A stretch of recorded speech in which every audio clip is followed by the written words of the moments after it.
कुछ लोग कहते हैं कि वेदों में हिंसा का समर्थन है। वास्तव में ये वेदों पर केवल आरोप मात्र है। ये वेदों पे लांछन मात्र है। हकीकत में ऐसा नहीं है। वेदों में हिंसा का समर्थन कतई नहीं है। ये जो वेदों में हिंसा का समर्थन है, वेदों में यज्ञों में पशुओं की हिंसा होती है, ऐसी जो बातें हैं ये असुरों ने प्रचलित की है।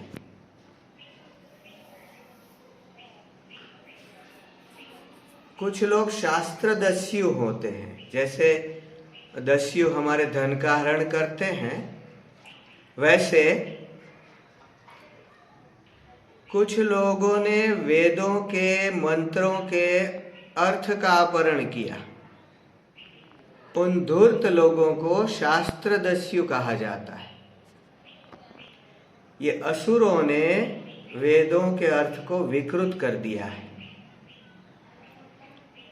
श्रीमद् भगवद गीता में भगवान श्री कृष्ण ने दैवी संपत्ति युक्त और आसुरी संपत्ति युक्त मनुष्यों के लक्षणों का वर्णन किया है।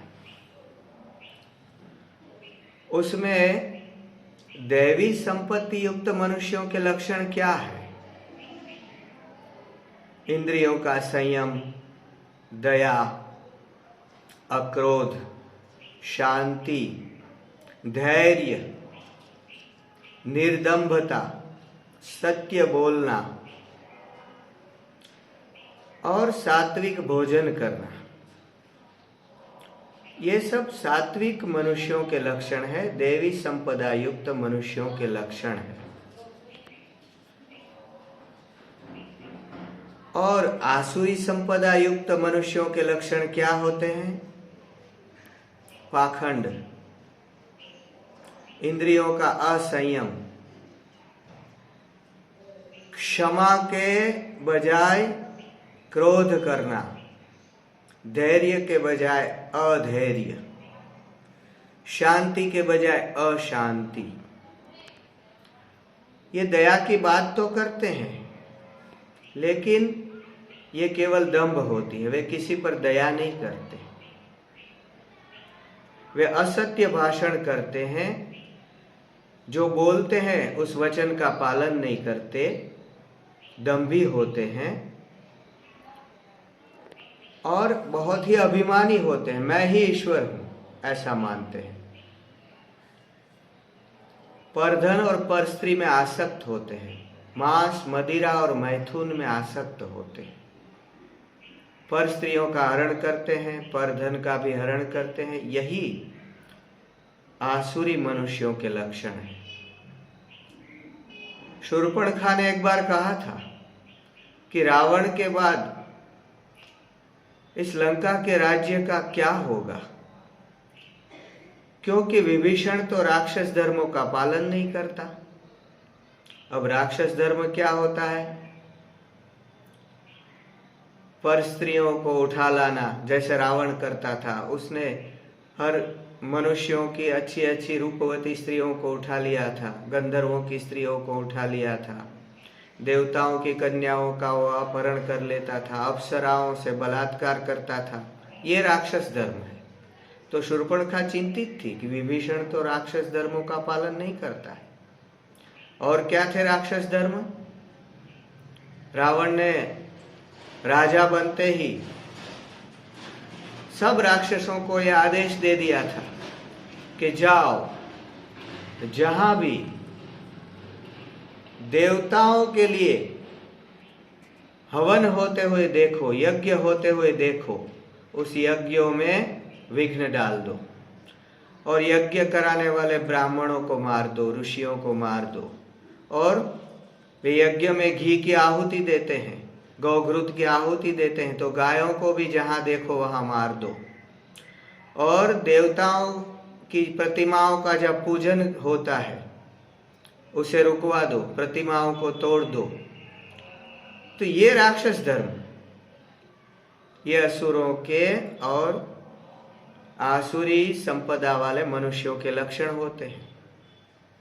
तो ऐसे जो लोग थे, उन्होंने कि जिनकी मांस खाने में रुचि थी,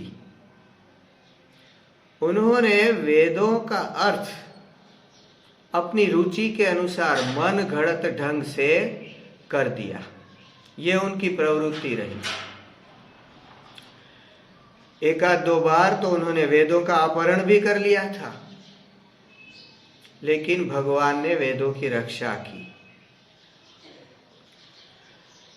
जब तामसी मनुष्य, आसुरी संपदा वाला मनुष्य वेदों का अध्ययन करता है, तो उसका हेतु क्या होता है? उसका हेतु यही होता है कि वेदों के अर्थ को अपनी रुचि के अनुसार कैसे तोड़ा या मरोड़ा जा सकता है। इसी प्रवृत्ति के कारण, इसी हेतु के कारण वो वेदों का अध्ययन करता है, और उसके हृदय में वेदों के सच्चे अर्थ का तो ज्ञान भी प्रकट नहीं होता। वेद जिन पर कृपा करते हैं, ईश्वर जिन पर कृपा करते हैं, उन्हीं के हृदय में वेद मंत्रों के सच्चे अर्थ का ज्ञान प्रकट होता है। तो वास्तव में वेदों में हिंसा का समर्थन है ही नहीं। अश्वालयन सूत्र में स्पष्ट कहा गया है कि हवन की जो सामग्री है वो मांस से वर्जित होनी चाहिए। कात्यायन का भी यही मत है, कात्यायन का भी यही मत है कि आह्वनीय अग्नि में मांस का प्रतिषेध है। तो पशु की हिंसा की तो यज्ञ में कोई बात ही नहीं है। अन्न को ही पशु कहा जाता था, यज्ञ अन्नमय थे। पशु की व्याख्या क्या है? ये पशु संस्कृत शब्द है, उसकी व्याख्या क्या है? उसकी व्याख्या है जो पोषण करता है वो पशु है। तो अन्न पोषण करता है, तो यज्ञ अन्नमय थे। लेकिन राक्षसों, पिशाचों और असुरों का अन्न क्या था? मांस था उनका अन्न। तो उन्होंने अन्न का अर्थ कर लिया अपने मुताबिक। उनका अन्न ये मांस था, तो उन्होंने ये यज्ञों में मांस की आहुति का प्रचलन कर दिया, पशुवध का प्रचलन कर दिया, ताकि वे अपनी रुचि के अनुसार मांस खा सकें। ये मांस भोजी असुरों का कारनामा है और कुछ नहीं है। ये धूर्त लोगों ने ये वेदों में हिंसा है ऐसा प्रचलन किया है और कुछ नहीं है। देखो कितने सचेत रहते थे आर्य कि यज्ञ में कोई हिंसा न हो जाए। एक क्रव्याद नामक अग्नि है, जैसे गार्हपत्य अग्नि है, दक्षिणाग्नि है, उसी प्रकार क्रव्याद नामक अग्नि है। आयुर्वेद में तो अनेक प्रकार के अग्नि है, जैसे कि जठराग्नि, मंदाग्नि, विषमाग्नि। तो ये जो क्रव्याद नाम की अग्नि है वो क्या है? जो मांस खाने वाली अग्नि है, मांस को जलाने वाली अग्नि है, उसे क्रव्याद अग्नि कहते हैं। तो जब भी कोई यज्ञ होता है, यज्ञ होता था, तो पहले उसमें से थोड़ी सी अग्नि लेकर जरा दूर रख दी जाती थी, इस भावना से कि मांस जलाने वाली, मांस खाने वाली अग्नि के अगर कुछ परमाणु इसमें आ गए हो तो ये आह्वनीय अग्नि अपवित्र हो जाएगी, तो उस अग्नि को हम दूर करते हैं। ये मंत्र था उसके लिए। उसका अर्थ ये था कि मांस खाने वाली अग्नि को हम हटा देते हैं, जो पाप को ढोने वाली है वो यमराज के पास जाए, और जो पवित्र अग्नि है उसमें हम आहुति दें और वो अग्नि उस आहुति को देवताओं के पास ले जाए। तो कितना ख्याल रखते थे कि यज्ञ में कोई हिंसा ना हो। यज्ञ में हिंसा की कोई बात ही नहीं थी वेदों में। जो मनुस्मृति में, आप मनुस्मृति को पढ़ेंगे तो उसमें भी कुछ श्लोक ऐसे मिलेंगे जिसमें हिंसा की कटु आलोचना है। उसमें मत्स्य के मांस खाने वाले को सर्वमांसद कहा है, सर्वभक्षी कहा है, और कहा है कि मत्स्य का मांस खाने वाला सर्वभक्षी है, इसलिए कभी भी मत्स्य का मांस नहीं खाना चाहिए। और भी कहा है मनुस्मृति में कि दूसरे का मांस खाने वाला, दूसरे के मांस से अपने शरीर का पोषण करने वाला सिर्फ पाप को ढोता है, इसलिए दूसरे का मांस कभी नहीं खाना चाहिए। मांस का अर्थ बताते हुए कहा है कि मैं जिसको खाता हूं वो मुझे परलोक में खाएगा। और भी कहा है कि मांस के टुकड़े करने वाला, मांस को पकाने वाला, मांस को बेचने वाला, मांस को खरीदने वाला, मांस को खाने वाला, ये सब पाप को प्राप्त होते हैं और मांस कभी नहीं खाना चाहिए। ये भी कहा कि जो 100 अश्वमेध यज्ञ करता है और वो व्यक्ति है जो कभी भी मांस नहीं खाता, दोनों के पुण्य बराबर है। मतलब कि वो इंद्रासन का अधिकारी हो जाता है केवल मांस नहीं खाने से, केवल हिंसा नहीं करने से। लेकिन कुछ श्लोक मनुस्मृति में विरोधाभासी है। तो ये जो है वो असुरों का कारनामा है। उन्होंने ये श्लोक मनुस्मृति में डाल दिए हैं। वास्तव में यज्ञों में, वेदों में हिंसा का समर्थन ही नहीं है। कुछ लोग बचाव करते हैं कि भाई वैदिक की हिंसा नहीं है, लेकिन इस प्रकार से बचाव करने की कोई आवश्यकता नहीं है, उसमें हिंसा है ही नहीं। मां हिंस्यात् सर्वभूतानि, यही बात है उसमें। यजुर्वेद में तो प्रार्थना है कि हमारे पुत्रों की रक्षा करो, हमारे पौत्रों की रक्षा कीजिए, हमारी गायों की रक्षा करो, हमारे अश्वों की रक्षा कीजिए, हमारी बकरियों की, हमारे मेंढों की रक्षा कीजिए। यहाँ तो पशुओं की रक्षा के लिए प्रार्थना है, तो उन्हें मारने की तो बात ही कहाँ है। पशुओं के आलंबन की जो विधि कही जाती है उसमें क्या था? आलंबन का अर्थ स्पर्श है। अवर्षण के समय, अर्थात जब बारिश नहीं होती थी, तो कुछ एक प्रकार का यज्ञ किया जाता था, उसमें पशुओं का आलंबन किया जाता था। यज्ञ की वेदी के बाहर पशु को रख के उसका स्पर्श करके फिर दक्षिणा के रूप में दिया जाता था या उसे छोड़ दिया जाता था। ये था आलंबन का अर्थ। पशु का सर काट देना या उसका वध कर देना, ऐसी तो कोई बात ही नहीं थी। देखो, यज्ञोपवीत में और विवाह कर्म में भी इस प्रकार की आलंबन विधि आती है, जहाँ गुरु अपने शिष्य का स्पर्श करता है और पति अपने पत्नी का स्पर्श करता है। गुरु अपने शिष्य के हृदय का स्पर्श करता है, पति अपने पत्नी के हृदय का स्पर्श करता है। तो ये आलंबन का अर्थ है स्पर्श, नहीं कि वध करना। इस प्रकार के वध की कोई बात ही नहीं थी।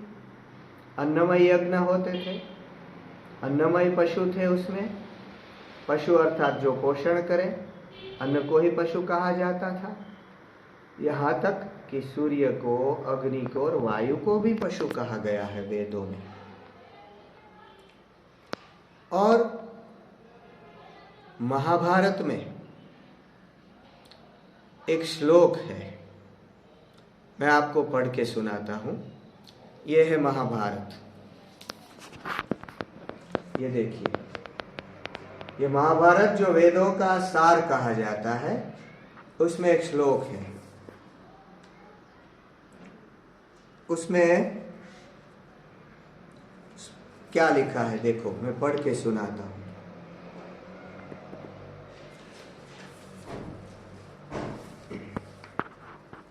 सुरा मत्स्या मधुमासम आसवम कृशरोदनम धूर्ते प्रवर्तितम ये तन्नैतत् वेदेषु कल्पितम।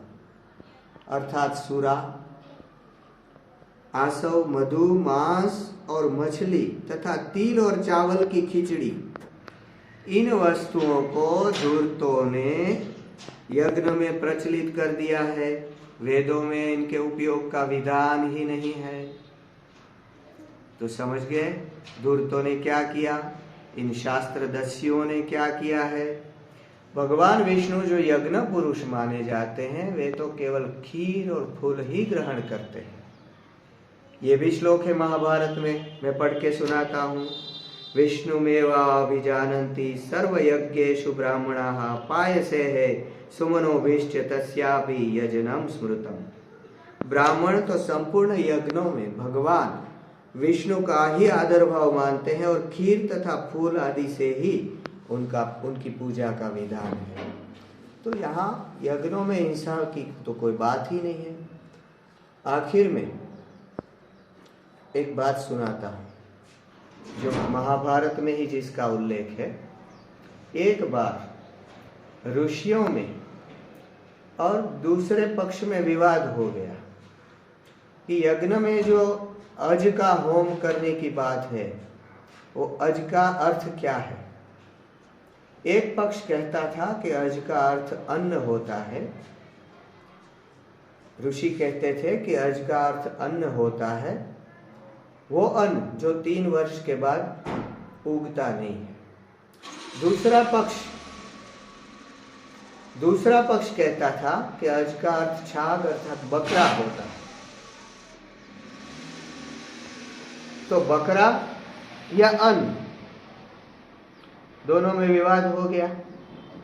तो वहां से राजा वसु निकले आकाश में, उनकी सेना समेत। राजा वसु ने इतने यज्ञ किए थे, इतने पुण्य थे उनके, कि वे सेना समेत आकाश में चल सकते थे।